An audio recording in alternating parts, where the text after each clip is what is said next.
Annabelle is real. One of the creepiest parts of the truly scary The Conjuring is the evil-possessed doll Annabelle of Ed and Lorraine Warren's spooky museum of trophies. Director James Wayne redesigned Annabelle for the movie, giving her a much more disturbing appearance. But in real life, Annabelle was just your run-of-the-mill Raggedy Ann doll. Donna got Annabelle from her mother in 1970. Her mother bought the used doll at a hobby store. Donna was a college student at the time and living with a roommate named Angie. And at first, neither thought the doll was anything special, but over time they noticed Annabelle seemed to move on her own. At first, it was really subtle, just changes in position, the kinds of things that could be written off, but the movement increased, and within a few weeks, it seemed to become fully mobile. The girls would leave the apartment with Annabelle on Donna's bed and return home to find it on the couch. Their friend Lou hated the doll. He thought there was something deeply wrong with it, something evil. But the girls were modern women and didn't believe that sort of thing. There must be an explanation, they reasoned. Annabelle's actions got even weirder. Donna began to find pieces of parchment paper in the house with messages written on it. "Help us," they would say, or "Help Lou." Just to make the whole thing that much creepier, nobody in the house had parchment paper. Where the hell was it coming from? The escalation continued. One night, Donna returned home to find Annabelle in her bed with blood on her hands. The blood, or some sort of red liquid, seemed to be coming from the doll itself. That was enough. Donna finally agreed to bring in a medium. The sensitive sat with the doll and told the girls that long before their apartment complex had been built, there had been a field on that property. A 7-year-old girl named Annabelle Higgins had been found dead in the field. Her spirit remained, and when the doll came into the house, the girl latched onto it. She found Donna and Angie to be trustworthy. She just wanted to stay with them. She wanted to be safe with them. Being sweet, nurturing types, they were both nursing students.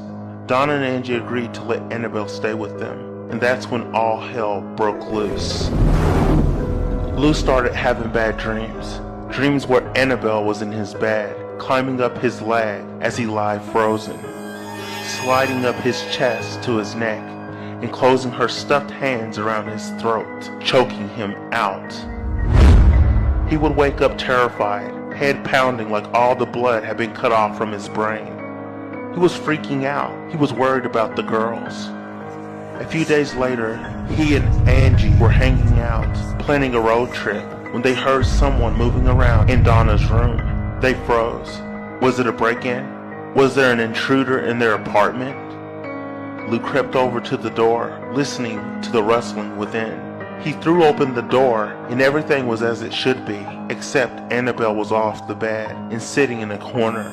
As he approached the doll, Lou was consumed with that feeling. A burning on the back of his neck that indicates someone was staring at him. He spun around, and no one was there. The room was empty. And then he had a sudden pain in his chest. He looked in his shirt and saw a series of raking claw marks, rough ditches in his flesh that burned. He knew Annabelle had done it. The weird claw marks began healing almost immediately. They were totally gone in 2 days. They were like no wounds any of them had ever seen before. They knew they needed more help, and they turned to an Episcopalian priest, who in turn called in Ed and Lorraine Warren. It didn't take the Warrens long to come to their conclusion. There was no ghost in this case. There was an inhuman spirit, a demon, attached to the doll. But they warned that the doll wasn't possessed. Demons don't possess things, only people. It was clinging to the doll, manipulating it, in order to give the impression of a haunting. The target was really Donna's soul. A priest performed an exorcism on the apartment, and the Warrens took possession of the doll. They put it in a bag and began the long drive home. Ed agreed to stay off the highways because there was a concern that the demon might mess with the car. and at 60 miles an hour, that would be disastrous. And sure enough, as they drove on the back roads, the engine kept cutting out, the power steering kept failing, and even the brakes gave them trouble. Ed opened the bag, sprinkled the doll with holy water, and the disturbances stopped for the moment. Eventually, the Warrens built a lock case for Annabelle, and she resides there to this day. The lock case seems to have kept the doll from moving around, but it seems like whatever terrible entity is attached to it is still there, waiting, biding its time, ready for the day when it can again be free.